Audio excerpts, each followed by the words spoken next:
Good evening and welcome. I'm Elizabeth Castelli, the Interim Director of the Barnard Center for Research on Women, and I am delighted to welcome you to this opening event of this year's Scholar and Feminist Conference. The conference brings to life the ideas and work and collaboration of many people, and I want to take a moment to acknowledge these brilliant and committed folks. The planning committee for this conference included BCRW staff members Pam Phillips, Hope Dector, Che Gossett, Tammy Navarro, and Avi Cummings, our wonderful English department colleague Meredith Benjamin, and two rock star archivists, Barnard College archivists Shannon O'Neill and Martha Tenney. The inspiration for the conference itself came from the ongoing work that Shannon and Martha and Che have been pursuing with the BCRW archives, including audio archives of earlier scholar and feminist conferences.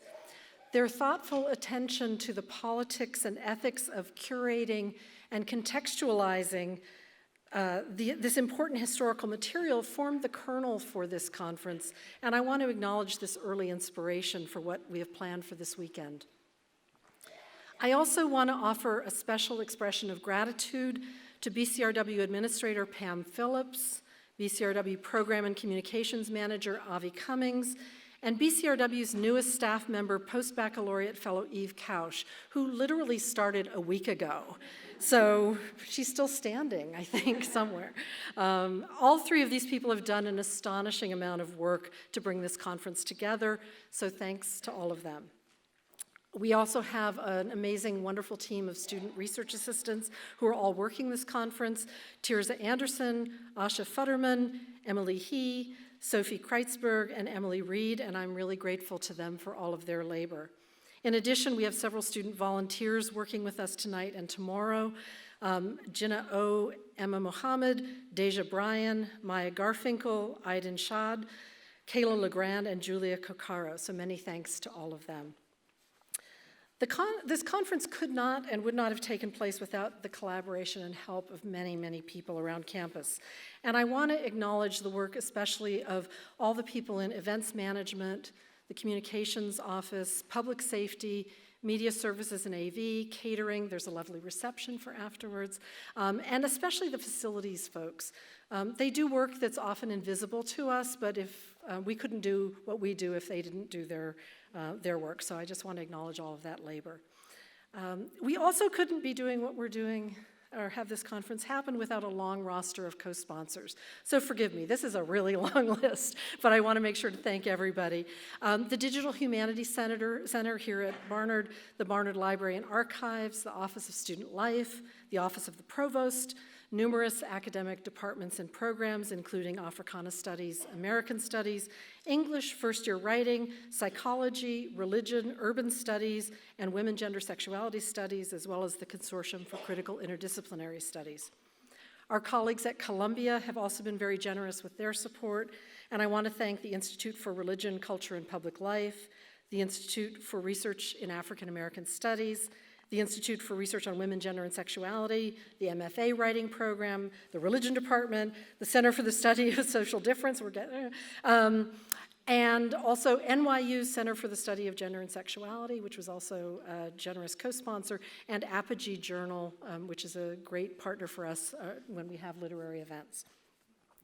I also want to mention that Word Up Community Bookshop is in the house over here.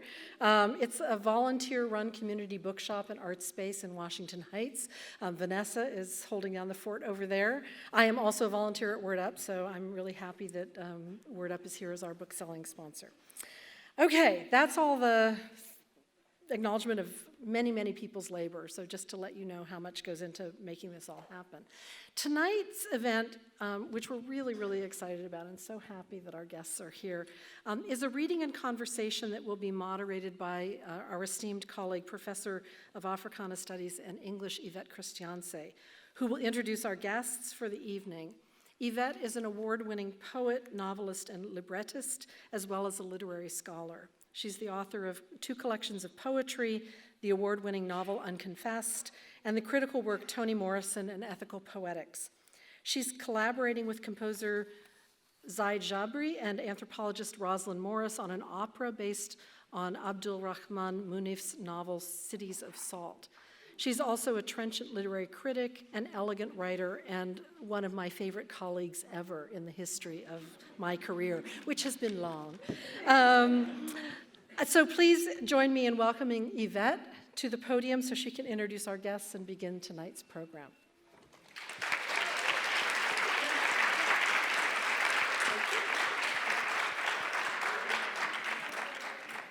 You know, if I say that Elizabeth's one of my favorite colleagues, it's going to sound like I'm just returning the gift, but it is true. And there are many reasons for why. And one of them is she lives her politics. There are not too many people who do it straight down the line. So, Elizabeth, to you. Thank you for this. I'm going to do the circus thing, sorry. I'm back.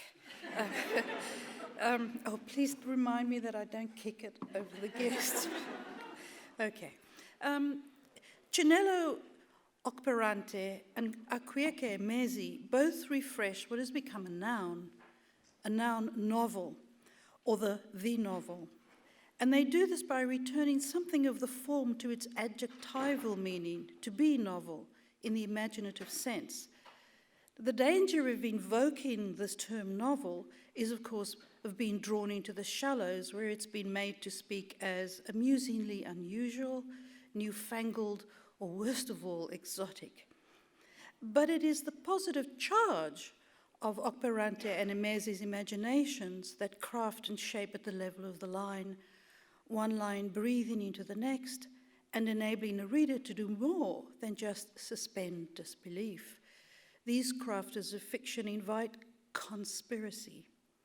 And it's conspiracy in the way that a reader doesn't just suspend disbelief, but agrees to believe, or to breathe together, conspirare.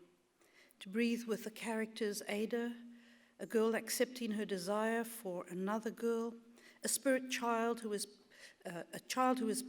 both spirit and possessed, and a reader can breathe and enter their neighborhoods, which are also located within communities, ethnic groups, nations, and that navigate accidents and deflections. Both writers cross borders and live those transnational experiences of writers who are asked to belong to global readership and global conversation, or what Okparanta calls literary collaboration amongst global creative communities. So let's do some biographical detail. Chinelo Okparanta was born in Port Harcourt, Nigeria, and she received her tertiary education in the United States at Pennsylvania State, Rutgers University, and the Iowa Writers' Workshop. She is now the C. Graydon and Mary E. Rogers Faculty Fellow at Bucknell University. Her short story, America, was shortlisted for the 2013 Caine Prize for African Writing. And still in the form, the short story that defies many writers, her collection of short stories, Happiness, Like Water, has received critical acclaim. In Under the Udala Trees, she turns to the novel, which opens with what was called the Biafran War. And actually, it's the Biafra Nigeria, or the Nigeria-Biafra War, so we do not forget. Do not forget. So, I'd like to pause for an instructive moment and look at her 2013 essay, Notes from Uzbekistan, published in Granta. While in Tashkent on an international writing program reading tour, she catches herself in the immediate wake of a quick judgment. A group of boys and girls passed and asked if they could take, or one girl asked if she could take Okparanta's photograph. This is a moment that has many histories. It could be Sissy's experience in Our Sister Killjoy, that moment when someone calls out, Die schwarze Mädchen. It is not yet, not quite, but in the same overdetermined optic space as Fanon's self, when a young Swedish boy, we presume he is Swedish, he's in Sweden, calls, "Look, a Negro," and "Mama, see the Negro, I'm frightened." Okparanta has had these questions before, And I suspect that Akwaeke Emezi has as well. But in that moment in Tashkent, Okparanta is not, as she writes, in the mood. She flips the question. She asks if she can take the girl's photograph. There's a brief freeze, there's uncertainty, and clearly she's thinking, well, now they know what it feels like. And then there's excitement and eagerness on the part of these children. And they say, yes, of course. And here's Okparanta: I realize my own folly. These are only children, and all they want is just what they have requested, a picture so that they can feel connected to a part of the world that they might or might not ever get to see. In that same essay, Okparanta is asked what role her country of origin plays in her writing. The moment of self-reflection, the question about influence, share something that she negotiates as a writer. What are the dynamics at play in writing? And writing is never not ways of reading, seeing, and thinking. Writing about the ethnic violence of the Nigeria-Biafra civil war under the Udala Trees, and about, for example, religion in its fervent domestication, Okparanta teases out dynamics within the fiction and in her handling of the prose and structure of the novel. One of Akwaeke Emezi's achievements must surely be that they drew the Guardian newspaper, bastion of pre-Murdochian rigorous journalism, to use gender-neutral pronouns. Hats off. And the Guardian did it as if it was always a natural inclination for that press. And in that Guardian interview last year, Emezi is asked about Ada, the spirit child, or the Ogbanje in her novel Freshwater. Are they different voices? The interviewer asks. Emezi's explanation is instructional. Ada is a singular collective and plural individual. Akwaeke Emezi was born and raised in Nigeria. She now lives in Brooklyn. I beg your pardon, they studied at NYU, am I right? NYU, yes. And in 2017, they won the Commonwealth Prize for African Literature and received the Global Arts Fund in 2017. They are also a video artist. They refer to themselves as an Igbo and Tamil writer. And I draw attention to this because it is a chance to remind, especially American readers, of those other African affiliations and migrations that are not of the Black Atlantic or Mediterranean crossings. Rather, they are of the Indian Ocean worlds that are, as Pamela Gupta suggests, circuits of ships and ports, places, spaces, and destinations whose crossings can invoke statements such as racial and cultural mixing. The multiplied elements of what Gupta and others suggest is an accurate awareness of these crossings cannot be folded into an easy comparison with Atlantic crossings. And this is what Emezi embraces as multiple realities, which is not to fold writer and fiction into one that would deny the ethical achievement of Emezi's imagination. Rather, I would like to open us to consider the challenge of finding a form that embodies what is a lived reality and lived politics, and a way of speaking of mental illness that is not only always pathologizing. Or to say that Ada embodies Emezi's fiction. We believe the spirit when they say their name, do we? Yes, each time. There is never one possession, but many, like a novel, a singular collective and plural. And to quote, sometimes the only God who hears your prayer is the one who intends to answer it. Thank you.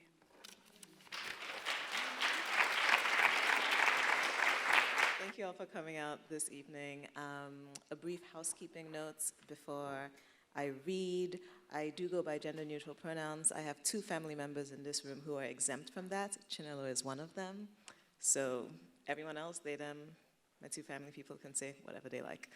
I'm going to be reading from, well, obviously Freshwater, but the narrator of Freshwater, there's quite a few of them. So I'm going to be reading brief excerpts from each of the 3 main narrators. So for people who haven't read the book yet, you can kind of get a sense of what the voice of the book is.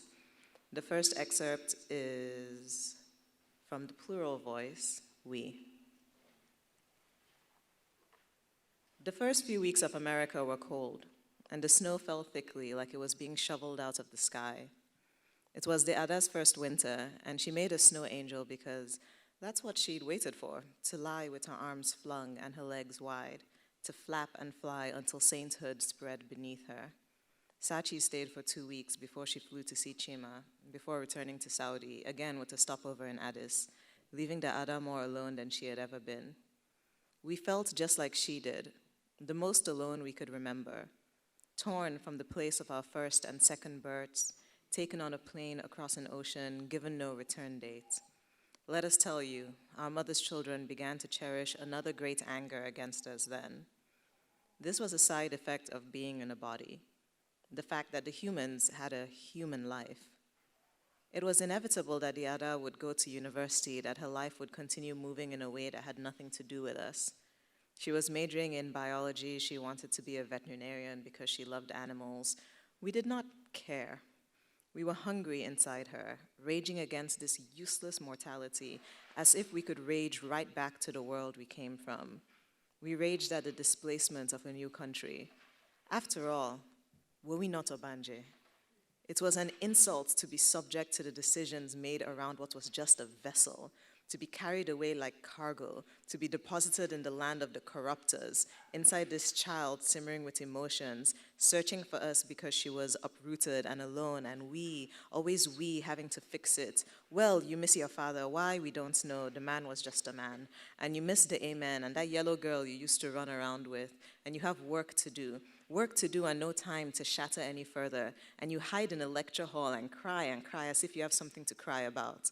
Very well, we will do you this one thing, because it was always you and us together, and you named us the shadow that eats things and the smoke that hides the mother color from our teeth, and you have granted us dominion over this marble room that you call your mind. So here is the place where you miss that man and the girls and the road you used to run down. It is soft and fleshy, a bulb of feeling, and here we are like a useful edge, and here is the cut, here is the fall, here is the empty that follows it all. Here is the empty that follows it all. Second excerpt is Ada herself. I don't even have the mouth to tell this story. I'm so tired most of the time. Besides, whatever they say will be the truest version of it, since they are the truest version of me. It's a strange thing to say, I know, considering that they made me mad. But I am not entirely opposed to madness, not when it comes with this kind of clarity. The world in my head has been far more real than the one outside. Maybe that's the exact definition of madness, come to think of it. It's all a secret I've had to keep, but no longer, not since you're reading this. And it should all make sense. I didn't want to be alone, so I chose them. In many ways, you see, I am not even real. When they speak so contemptuously of humans, I'm never sure if they mean me as well. Sometimes I wonder if there even is a me without them. They talk about Ewan, the man I married, as if he was nothing, because he was only flesh. But I loved him, and that made him more than human to me. Love is transformative in that way. Like small gods, it can bring out the prophet in you. You find yourself selling dreams of spectacular hereafters, possible only if you believe, if you really, really believe. So in loving Ewan, he somehow became a god. I don't mean that in a good way. He made me suffer, but I still cast idols in his name, as people have done for their gods for millennia. It didn't end there. When the years accumulated and exposed Ewan's cracks, I covered them in gold and bronze. That's what you do for the idols you make. But I loved him, I really did. And he loved me, and that was the danger. Is there any story of a human loving a god that ends well? I was so busy pretending I was normal back then, I didn't know enough to think of that. So maybe he made me suffer, but how much can flesh really hurt spirit? Who do you think will be bruised more in the end? You see, you've gone and caught me. I'm talking as if I'm them. It's all right. In many ways, I am not even real. I am not even here. And the last excerpt is from Asugara. We had settled into a rhythm by now. Even though Ada named us, I think she was surprised at how quickly St. Vincent and I took on those names, how distinct we became. She wasn't sure if we were real, but nothing about us felt false. I told her to keep us inside her head in the marble room so that no one could see us. They would have told Ada that she was crazy or that we weren't real, and I couldn't allow those lies. I had to protect us. When I made Ada do things she didn't want to, I wasn't doing it to be cruel. The whole is greater than the individual. So when she started looking up her symptoms, it felt like a betrayal, like she thought we were abnormal. How can, when we were her and she was us? I watched her try to tell people about us, and I smiled when they told her that it was normal to have different parts of yourself. You're just like everyone else, they said, because they were just like everyone else. Like Itohan's family, they couldn't see the kind of thing Ada had become. It's fine, I said to a worried Vincent. Let her play this stupid game. Eventually, Ada would realize what I'd been telling her. She didn't need people to understand. She only needed us.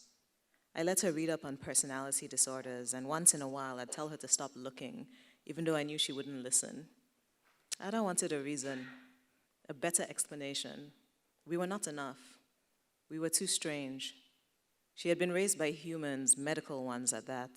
So instead, she read lists of diagnostic criteria, things like disruption of identity, self-damaging impulsivity, emotional instability and mood swings, self-mutilating behavior, and recurrent suicidal behavior.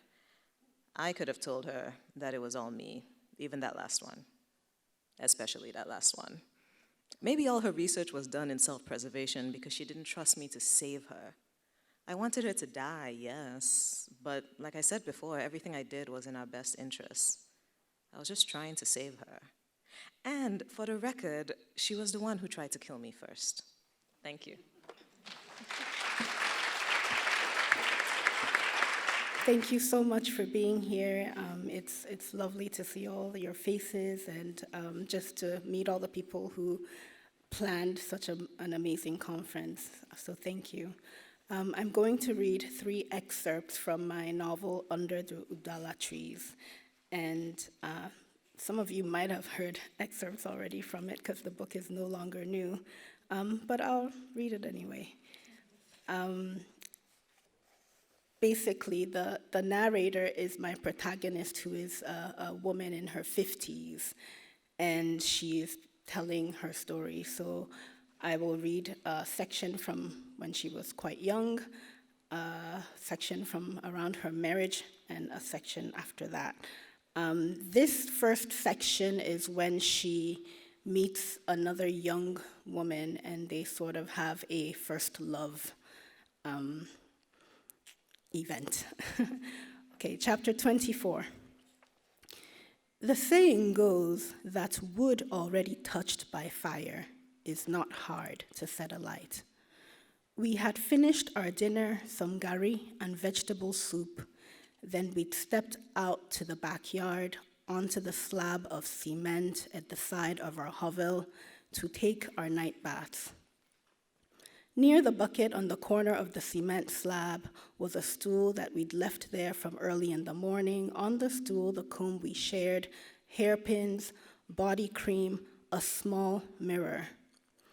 We just dried ourselves with our towels when Amina lifted the mirror, our towels tied around our chests, extending down to our thighs. She leaned so that her face came close to the kerosene lantern.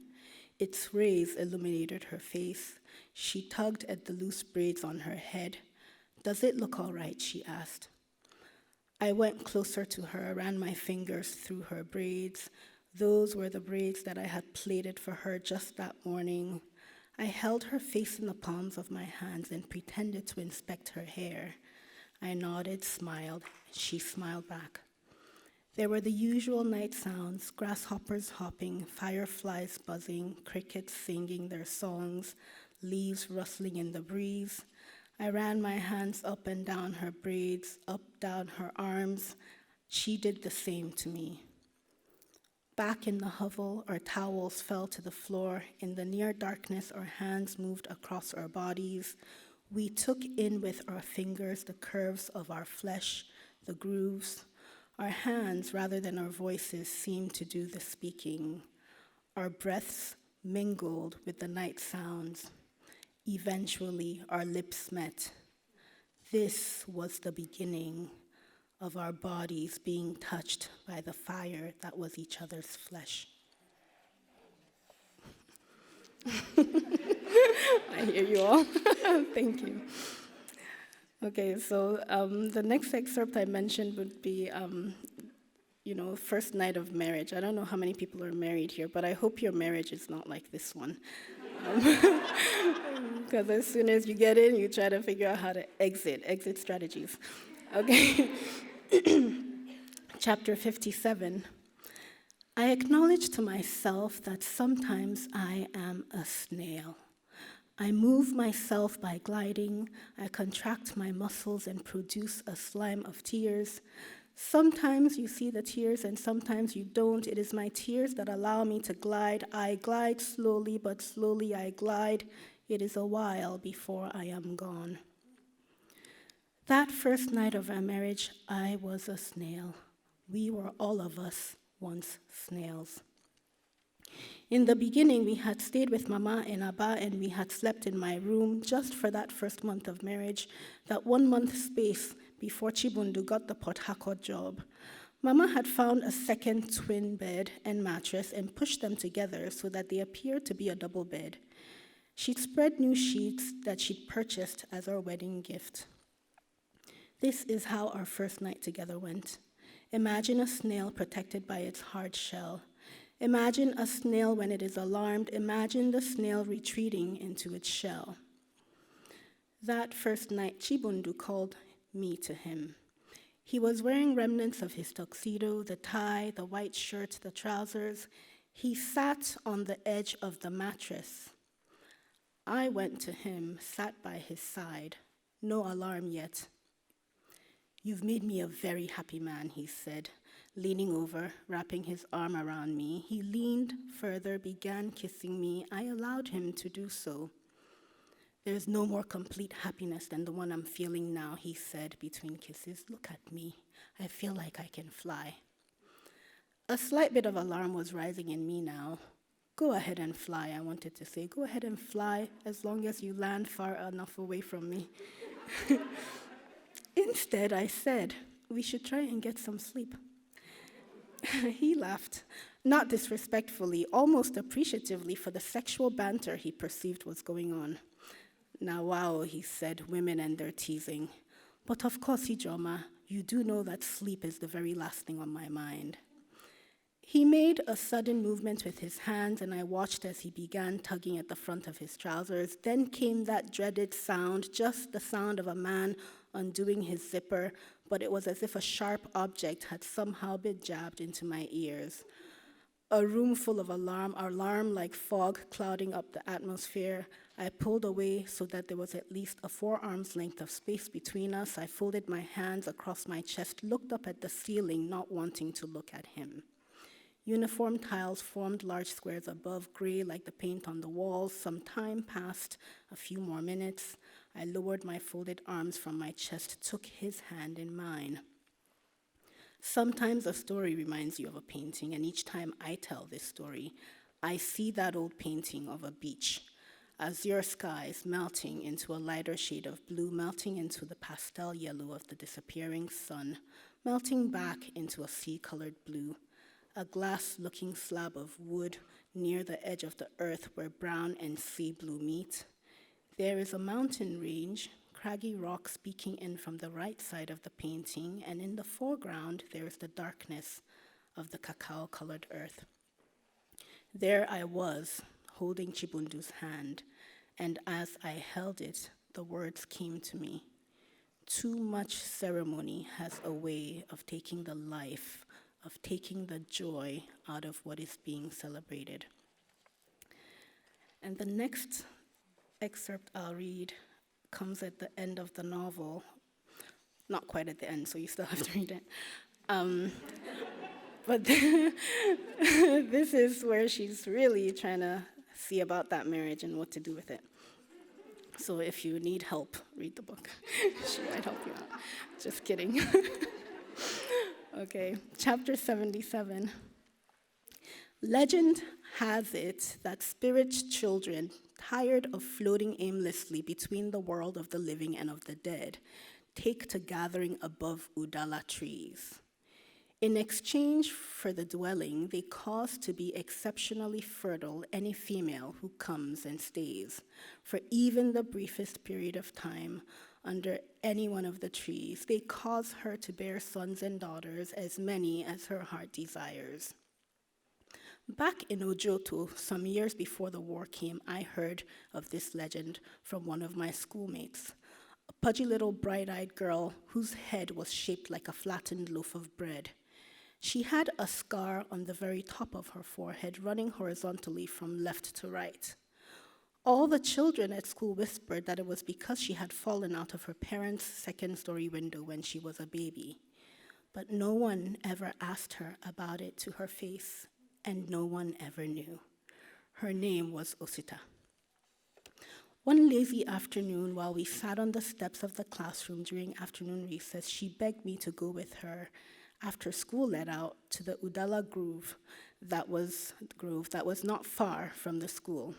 She and we must have been 8 or 9 years old at the time. We made ourselves sitting places under the trees, piles of leaves placed one next to the other, and we lingered there on our seats under the trees. We have to remain here until the count of 100, Osita said. Why 100? I asked. Because 100 is a very long time to stay under the tree.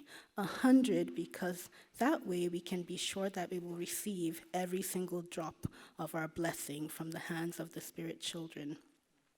She began to count painfully slowly, as if the numbers were flour, as if she had measured them and was now gradually sifting them out of the sieve.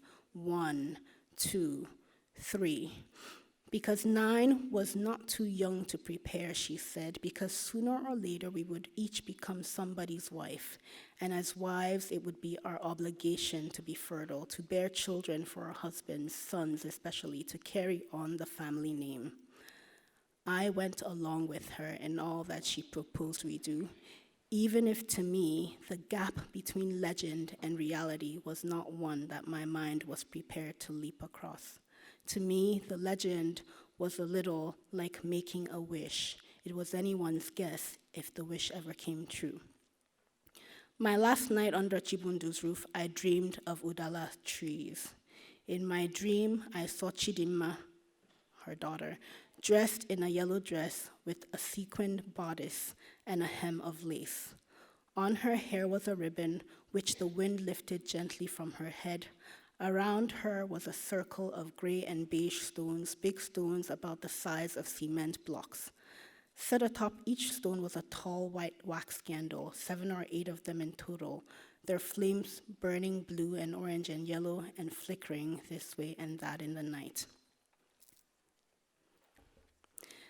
I approached Chidinma with horror, and as I did, I saw that she was standing with her feet not quite touching the earth, like a ghost floating above the ground. A new dream followed, and in it, I saw Chidinma all grown up, a beautiful woman with a rich brown complexion and full shapely lips, her eyes very sharp. She sat outside in a yard full of Adala trees, holding a child in her arms. All around were the sounds of helicopters, bomber engines, the thudding sounds of running feet, of things crashing into the earth, war sounds. I screamed at her to get up from where she sat, to hurry so that we could run and hide in the bunker. It was nighttime, dark all around except for the dull moonlight. Chidinma, come, I screamed. She looked up at me, caught my eyes with her own. Her eyes glowed in the darkness, appearing angry and wild. Just then, the child in her arms began to choke. She looked down at the child, but she did nothing more than look. I could have done something to help the choking child, but there seemed to be an invisible fence between me and the scene in front of me. I could no more reach in to grab her and drag her to the bunker than I could help soothe the choking child. In her arms, the child gasped and gasped, bringing its hands to its neck, its pleading eyes turning upward toward Chidinma. Its face appeared to swell, more gasping, more pleading. Sometimes a decision comes upon us that way, in a series of dreams, in a series of small epiphanies. Imagine that there is a murmur of a sound, something from somewhere in the distance. It is not quite noticeable, but the minutes go by and the sound gets stronger, quonk, quonk, quonk, and finally you look up and see a skein, a flock of geese, a perfect V up above in the sky. Thank you. Thank you. You know, sometimes you just want to sit with a book and you don't want to ask questions of it. You just want to keep listening. These are two books that really make me want to do that. And I have to say it was hard to actually give up that pleasure of just sitting and not knowing what else I was going to think or what I was going to hear. It was hard to give it up and start to ask questions of it. So my questions are very new. I'm sure that if I did the thing of submitted it to that other way of reading, which is scholarship, I would come up with some smarter questions. But these are just what I want to ask you. I know that both of your characters, you with your multiple character, and Ada, who isn't herself at times, or who observes herself from such a distance, sometimes as if, who steps back and sees herself, but isn't quite as possessed and fragmented and fractured, although still held together, right? That they both live with their mothers, and their mothers go away and come back, and go away and come back. You have the mother who just is also always away in the Bible. And then you have the mother who is trying to find herself in I don't know that she has. And it says, these comparisons are sometimes odious, right? But it's just trying to get the conversation going. I wonder if you could talk about this relation between the daughters and the mothers, the going and the coming, what that does to your characters in some way, but how you achieve that in the fiction, in the writing.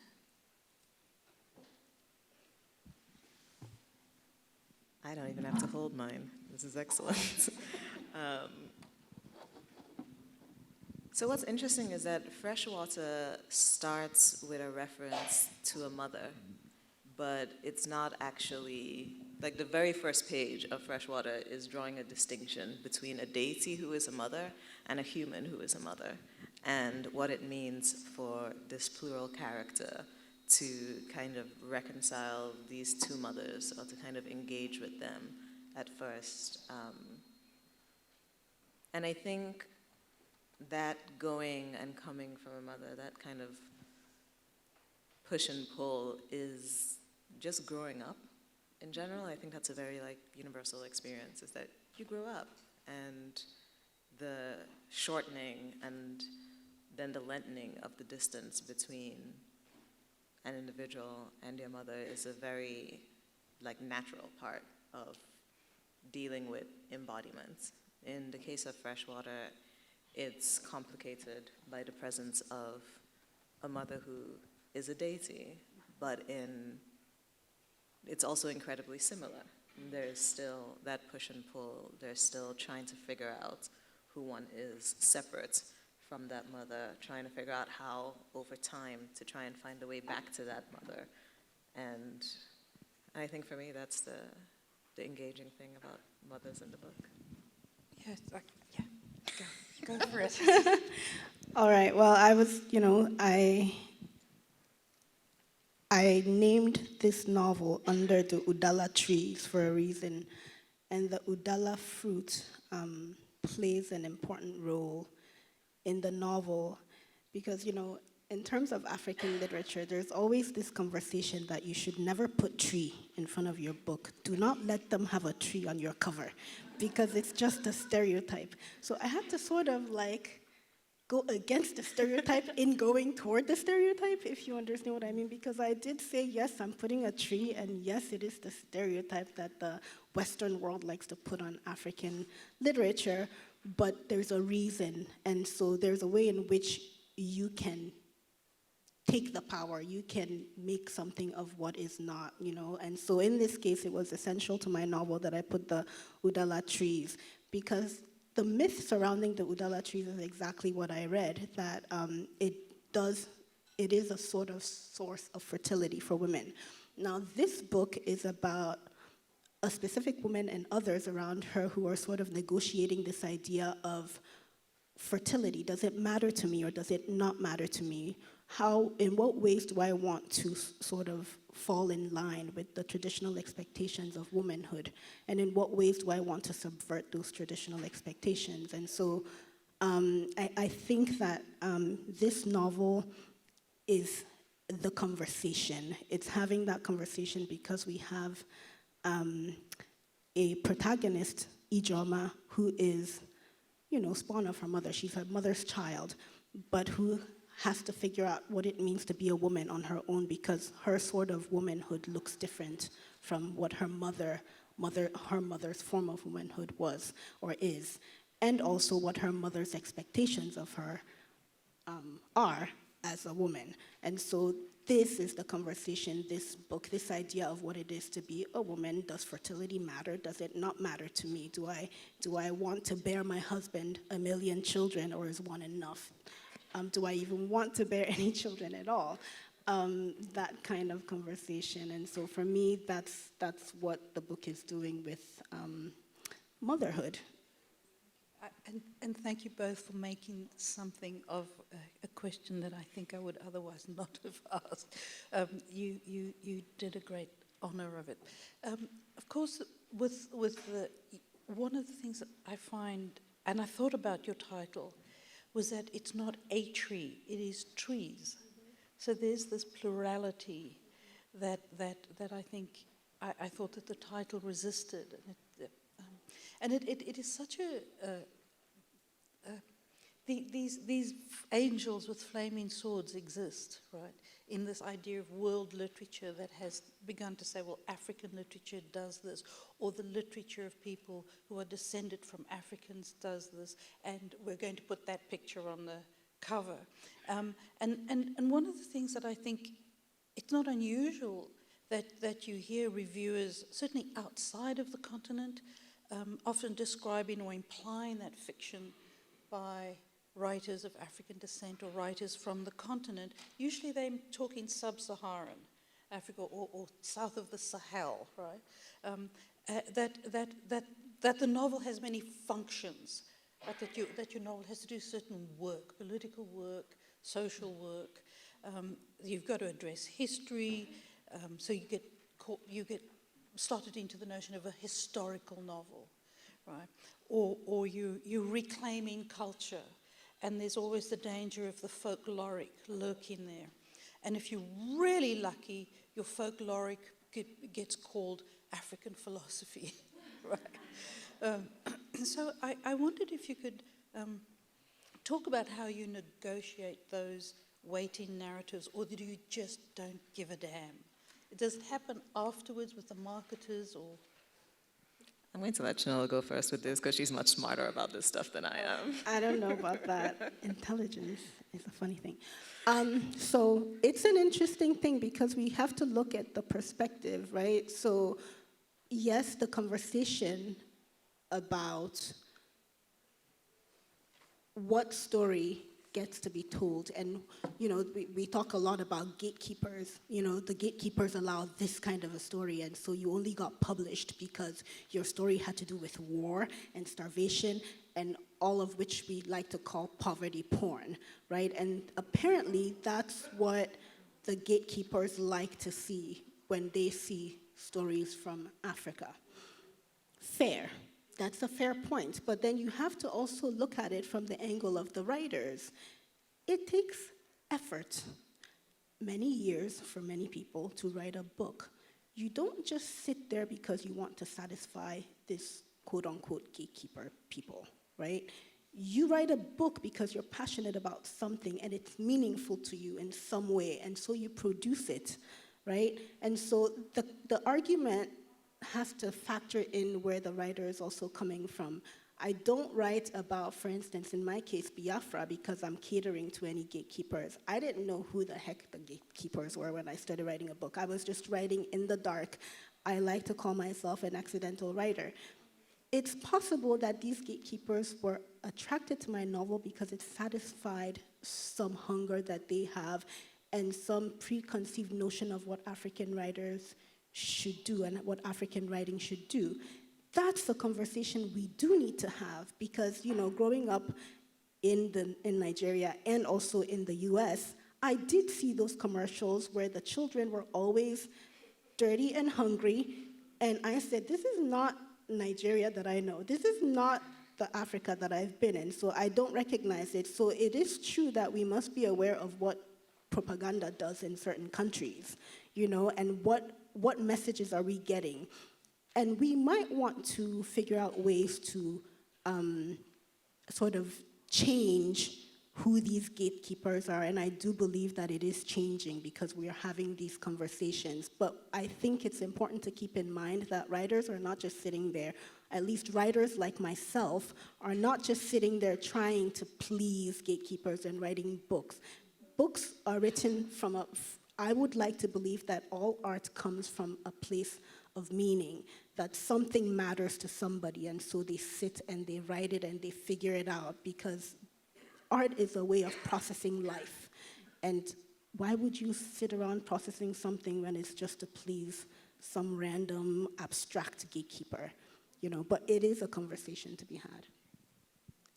What she said. Thank you. One of the reasons why I ask this kind of question is that it's always so important to remind people that you produce art and yet there is a market and there are marketers and there are publishing networks and publishing cartels. One of the great things I love doing, I don't know if the students think it's great, I assign books that you cannot get easily in America. And then they suddenly discover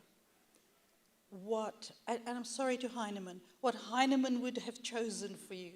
And that's why the Kane Prize is so important. That's why the Kane writing workshops are so great. Then FemWrite is, I think that they're other, I don't think they're gatekeepers. That's the thing that's emerged, is that they're not gatekeepers. They're conversants, right? Conversants, people who talk with you.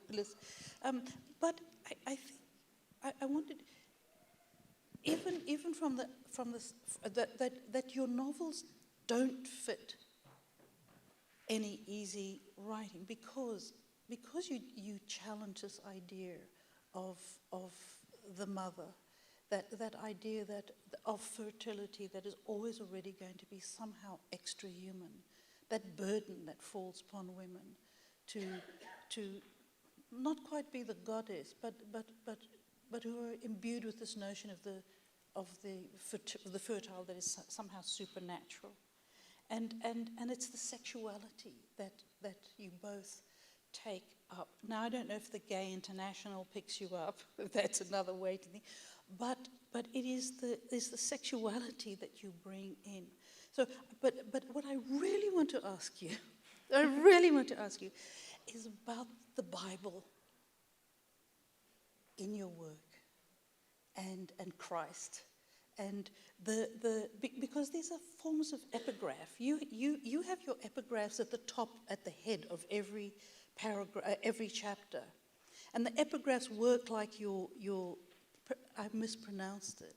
The spirit children, right? Oh, the Obanje. Yes, the Obanje. I put the G in, right? But your epigraphs work like the Obanje. They tell you something. They announce in an enigmatic way what is to come, or maybe they're not. there's something that those epigraphs do. And your epigraphs, in a strange way, folded right in when that mother is just reading that Bible down. All of those quotations, right? So I wonder if you could talk about the relationship between these enframing texts that you also write around. Well, I'll talk about the Christ in Freshwater because he's one of my favorite characters, and apparently writing about him made the book blasphemous, which was one of the most exciting things. When the book first came out, I think the first couple of months I was reading Goodreads reviews because, I mean, you write a book, you don't get to experience it as a reader. You never will get that kind of distance from it.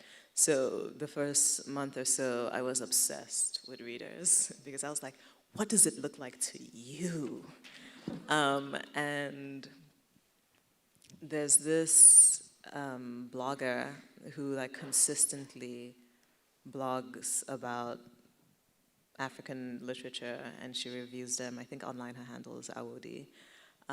But she reviewed Freshwater on Goodreads, and it, I think, is one of my favorite reviews to date because the first sentence is like, had I known that this book was as dark, evil, and blasphemous as it was, I probably wouldn't have read it. And then she gave it 4 out of 5 stars.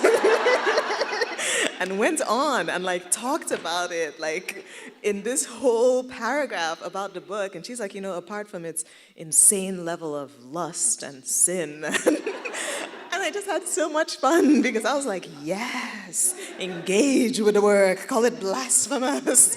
Why?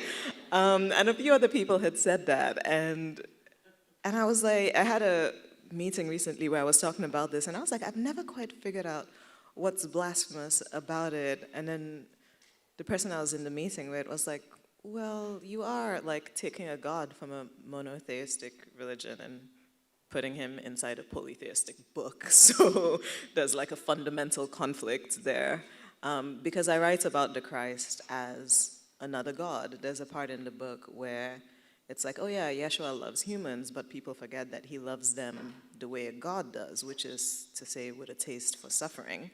And this idea of the Christ as being slightly sadistic, and also just not very, but detached from humans in a way that I think most people don't see him as. But I wanted to write him that way because he's interacting with the other selves, and there is a gap that comes from not being embodied. So with Asuga, with St. Vincent, these other selves, Ada is Anobanje, all the other selves are Ada, so they're all the same person and different people at the same time.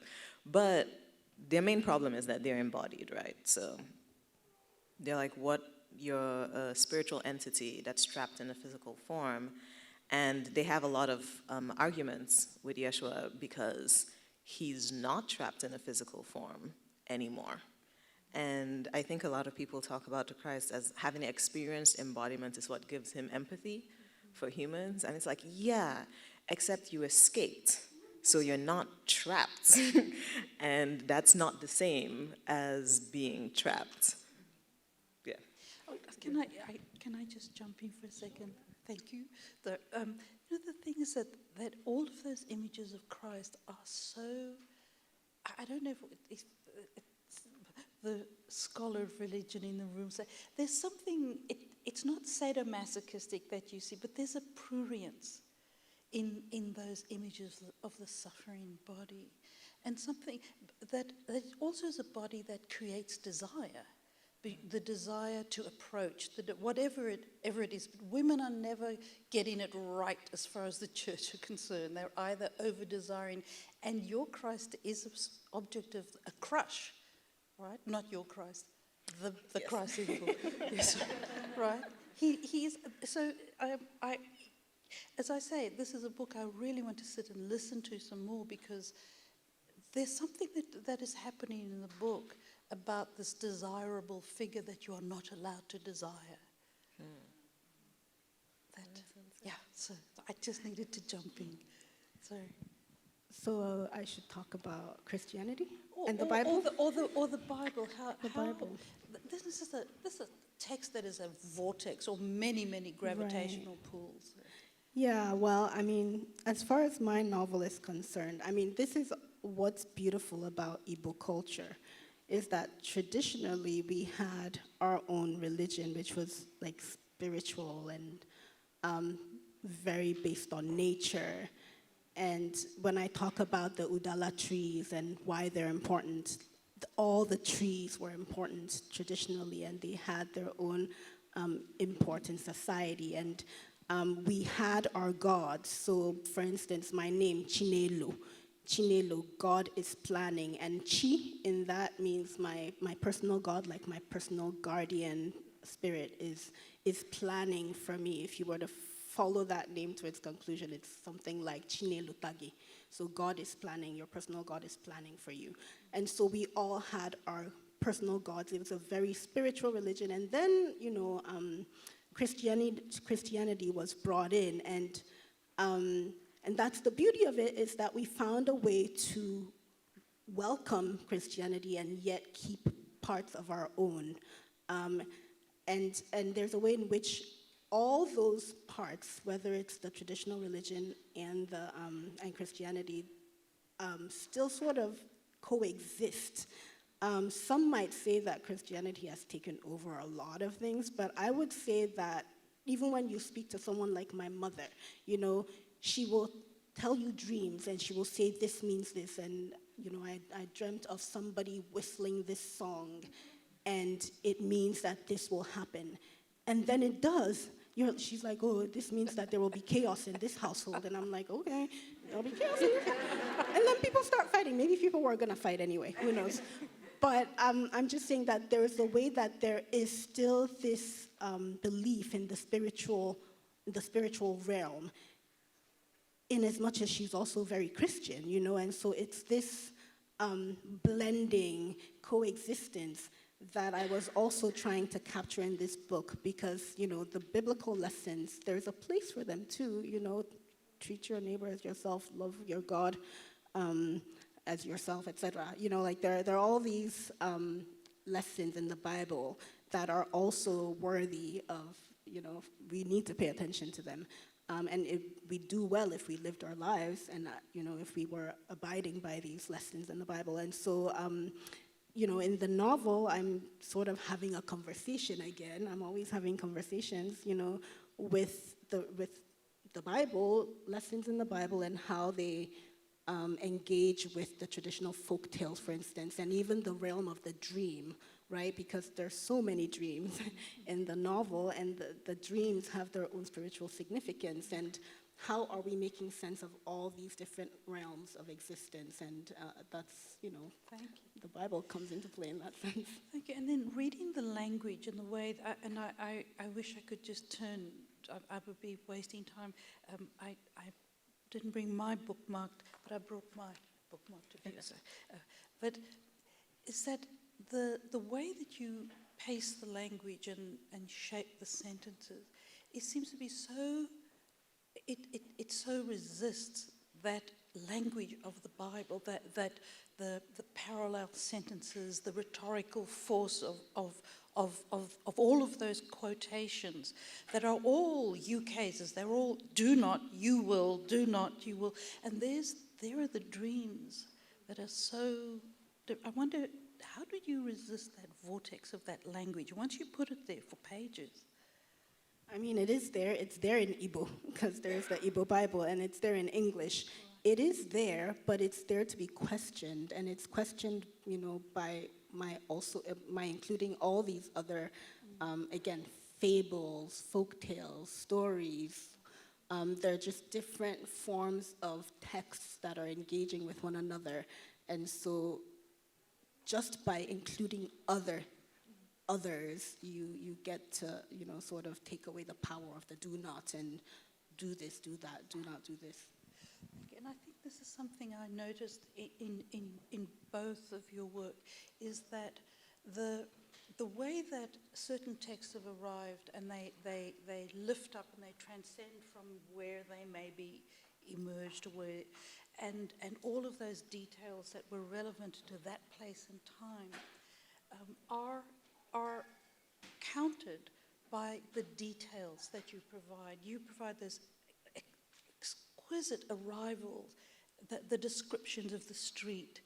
And you have a very different way, it's a dreamlike way, in which you just pluck out details and object and names. You name the object, and somehow they seem to do some of that work as at the level of the writing. So, Thank you. okay. Okay. So, I open it up for questions? I think I've been hogging them, and I'm sure there are going to be much better questions in the audience. If you could please keep your questions far more succinct than mine. I have a question about orality. As both of you were reading your novels, I couldn't help but think about the oral tradition and how orality somehow, as you were reading them, actually, I thought, what would it be like without having your own reading of this text and this novel in a different voice? Would it still sound the same? And so I wonder about that kind of oral. Is there an oral kind of interpretation woven into the text? I have no idea what that question means, actually.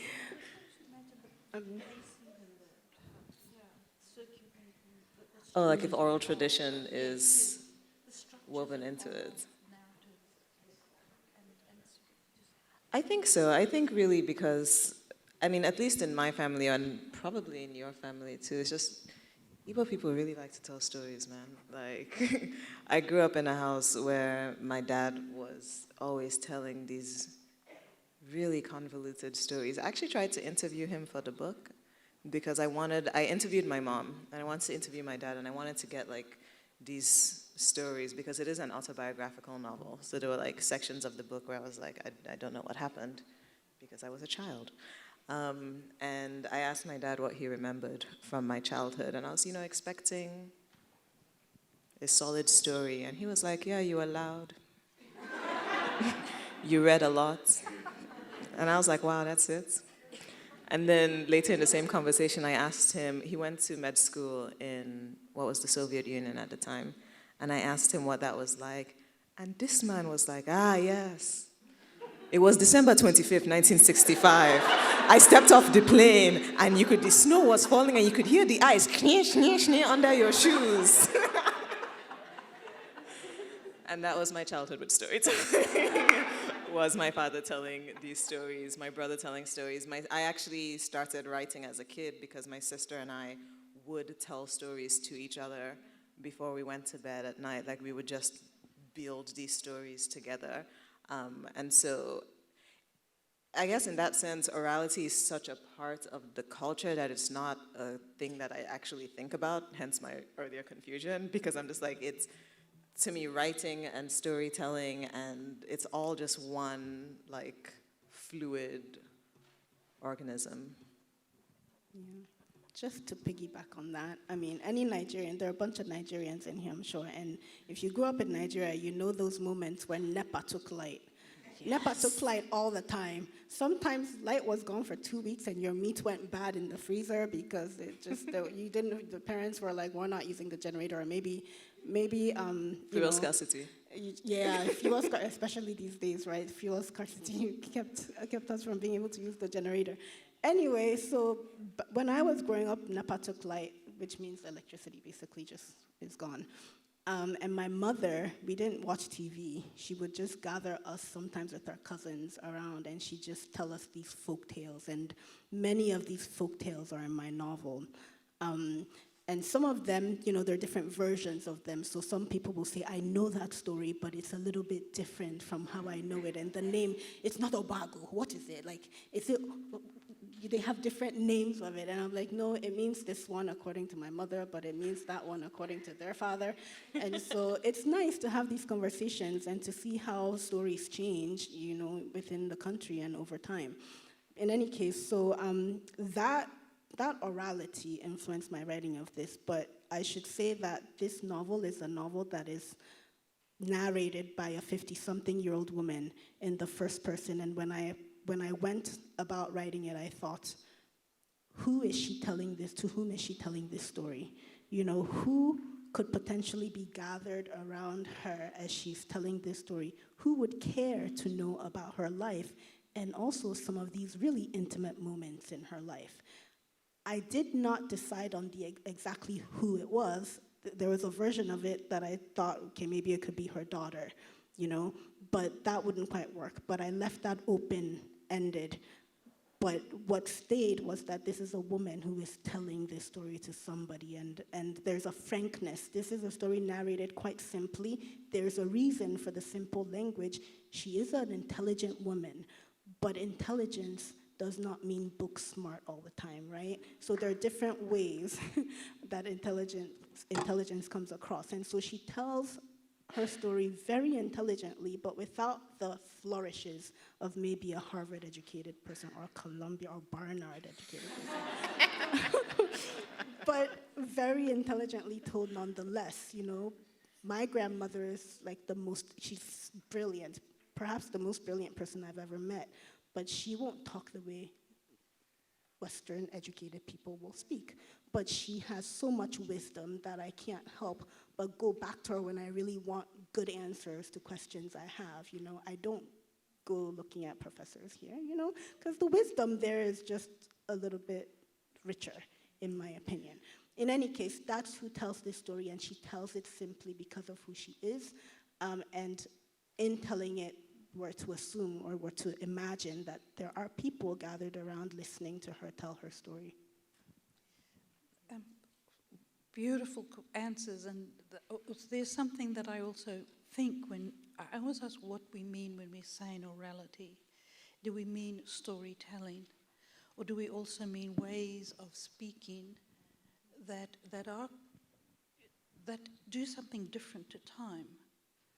Because orality sometimes circles. I don't know if and then you start telling the story in this direction, but then you have to remember that was when Lorraine had the yellow dress, and then you remember that her dad, he fell off the tree back then, and they came from Saint Helena, and then you come back, so that there is a different logic. It asks for certain patience to listen to. But I also wanted to just say that on behalf of Bernard Barnard, that I think there are different forms of knowledge, and I'm just very, very nervous about setting orality up in some kind of opposition to, because I think that orality, and in different cultures, orality has its own forms, and it has its conventions. So you started your reading with a phrase, right? And in South Africa, it would be Nazi is indaba. Here is a story, and as soon as your grandmother or uncle said Nazi is indaba, you put your bodies in the right place, and but also they didn't have to actually say that phrase. There would be a cadence in the way that something would change. It wouldn't just be, I saw, that's a terrible boy. Oh, did you see her? She had terrible shorts. She was so short. I mean, what is her mother thinking? The day that there would be immediately, and it's the same as Nazi, right? So I think that there are, in orality, there are conventions. And I think that there are forms of listening. And this is also where the idiomatic expression is what is so critical, because the idiom is also the relationship between the lived world and how certainly mothers, And I think, remember Zora Neale Hurston, Janie Killick's, her grandmother says she doesn't want her to be a spit cup for a man, or she doesn't want her life to be like a cracked plate. So I just wanted to say that about orality. And it's not my professorial hat on my Barnard hat. Any other questions? The Obanji. Yes. This is what you wrote on brittle paper. It wasn't my first mutilation, but it was one of my best. No, Banji is an Igbo spirit that's born into a human body, a kind of malevolent trickster. You wrote this, correct? Mm-hmm. It's from an essay on the cuts. Okay. Have you read Octavia Butler? Of course. Yes. Of course. Doro. You know, that series, I Yes. actually had to stop that series halfway because Dora was so upsetting that it Doro. took me like 2 years to go back and finish it. No, I didn't finish it yet. I have to take care of Doro. Okay? Now, I would like to talk to you another time. Obanji. Thank you. Okay, thank you. Thank you very much. And thanks for reminding us of Octavia Butler. I think you are in a constellation. That's right. Any other question, please? I think my question is geared specifically for Akwaeke's novel. So you're writing a story, you know, you said it's autobiographical, so it's very much about your life and it's true. How do you reconcile the Western world, or it may be so in your own country, reading it more as fantasy maybe because it's so not like something that they know, you know, someone having multiple selves, or the, how do you pronounce it, Obanje. Obanje, you know, that for them is just like a mysterious thing. It's not, it's very, very like out there. How do you reconcile, you know, how readers or critics from the West might interpret your work? That's very different from how you meant for it to be received. This is where I geek out. Okay, so you start with Malidoma Somé. Malidoma Somé is a writer from Burkina Faso who wrote a book called Of the Water and Spirit. And that book was one of the foundational texts before I started working on Freshwater, because what Malidoma talks about in his book is about the French colonizing them. And his work was the first place that I ever saw this posited, where he was talking about colonialism. And this thing that, like, we understand colonialism usually to be like, they replaced a language, a religion, a culture. And Somé wrote in his book where he was like, no, they replaced an entire reality. Something that was real for generations and centuries. Colonizers showed up, it stopped being real. Something else became real. They replaced an entire reality. And that to me was mind-blowing. I was like, oh, this explains so much. And so this is the thing with indigenous realities around the world, because at this point I don't necessarily even call them belief systems, because that implies some kind of like subjectivity. I'm just like, no, it was real, period. Like, all these things were real in all these cultures, and multiple different things being real at the same time, like across the world. And then these cultures got colonized, and then some white people said, hey, it's not real anymore, and enforced it brutally, and then it stopped being real. So that was the first part. The second part was the Toni Morrison quote that I use literally every time I do a talk. And it's after she won the Nobel Prize, she got interviewed in a horribly awkward interview that has actually been like almost scrubbed from the internet, very hard to find. And the interviewer asked her, so what does it feel to be accepted by the mainstream? You see why it's been scrubbed. And Morrison was like, I'm already in the mainstream. And then she said a thing where she was like, in her work, she's like, I stand at the borders, at the edges, I claim them as center, and I let the rest of the world move over.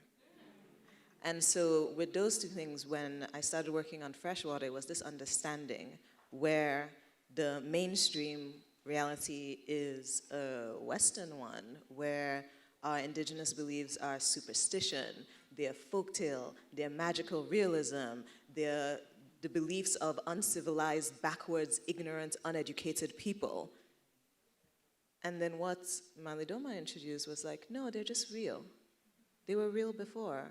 Like, they can be real now. They can be real at the same time that other things are real. Like what Chinelo was talking about, where it's like you have Christianity, you have indigenous beliefs. They don't actually have to cancel out each other.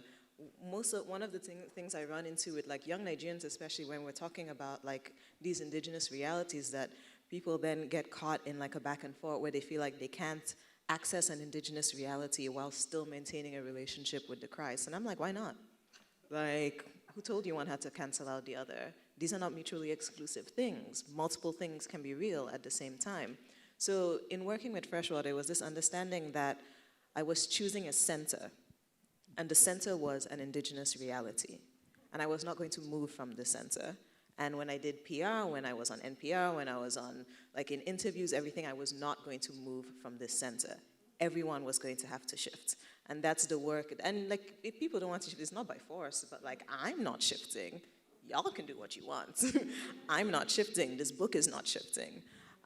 And again, because multiple things can be true at the same time, you can have people who read this book and find it to be a wonderful, like, relatable thing about dissociative identity disorder. And it's meaningful to them in that way. And that's fine too, like, because different things can be real at the same time.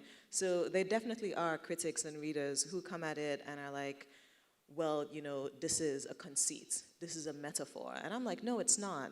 And I think before I used to be like, well, you know, you can't control how people read the book, and like the book belongs to the reader. And then at some point I was like, well, actually, let's consider what informs our centers. Like, if it's somebody who's like, well, this book is like clearly delusional and this is about like mental health. It's like, what informs your center? What colonial forces informed that opinion of yours? Like, what have you been conditioned to believe? Why do you believe that? Why do you dismiss it? Ask those questions, you know, and kind of see what is it about your center that makes it so, like, such a viscerally negative reaction to having to acknowledge that someone else's center might be real.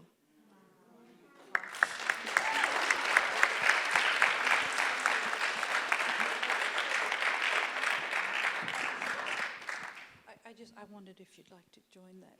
I think that there's something else about the center that, in this moment of your books, that holds, and that you don't make the Igbo words look foreign in the space of English. You don't italicize them, and you choose when to do that. So I just, and there's also where that Christianity masks its borrowings.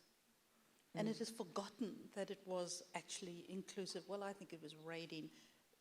Elizabeth, you can tell me or not. But yeah, any other? What a fabulous answer. Damn. It's a great question, Okay, thank you. Thank you. So thank you both for actually bringing up the book of Water and the Spirit. I read it maybe when I was about 18 and really just kind of blew my mind in a way that I wasn't really able to kind of capture at 18, but as I continued reading other things, and also for mentioning Octavia Butler, I realized how much it informed it. First of all, it validated my own imagination, just in general, of what I thought was real and not real, but also engaging in different works. I also think it's ironic because it's that work and your work and that of Toni Morrison also informs and empowers me in what's happening and not happening now politically, ironically, of like, of drawing things to the center, or like where to kind of help navigate and center like real versus imagination. So I think it's kind of interesting to draw those connections. And as soon as she mentioned the name, I'm like, oh yeah, that book, it was very, very pivotal for me too. Like, oh yeah, things are not binary, obviously. Like, but it was just like a nice reminder. And I always understood things through like books or like the, you know, orally or something like that. I'm like, oh yeah, this makes sense. I got it. Thank so you. I appreciate it. Yeah, and I think we should all get you to write the name down for everyone, because you clearly are going to get everybody to go and read that book. What's the title again? Of Water and the Spirit. Yes. I just moved here to New York, but my family, we were born and raised, well, I was born here, but my dad was born in Port Harcourt as well. And, you know, hearing you guys speak and seeing everything is just amazing. What really stuck out to me is the fact of the dual spirituality of being able to have that Christianity, but then also having a water god, the oracles, stuff like that, you know, the ancestors, Ise, you know, all the stuff that we used to grow up with. So my biggest question is, one, I'm really into zodiac signs as well, so I would love to know what you guys' star sign is, taking away I like from you. the seriousness. And two, I know you talked about a little bit, so how did your parents and the people around you, the Nigerian culture, really affect and push you to write the stories that you had told?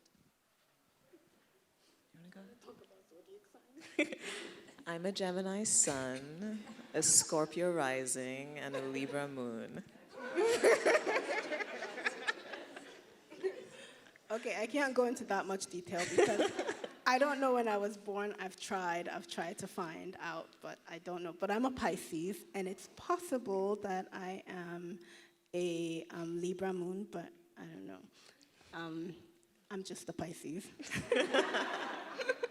What else? Family. Oh, my family does not in any way directly influence what I write about, but, I grew up in that family, and so there's a way in which, yes, my family even more than directly influences what I write, but they're just not necessarily, I'm not sitting around interviewing anyone. Some of us do interview family members when we write our fiction. I did not interview in any serious way my immediate family members for my books. However, I'll say that the novel, Under the Udala Trees, that the opening of it is based on my mother's story, who grew up during the Nigeria-Biafra Civil War, who lost her father in a somewhat similar way to the way my protagonist loses her father.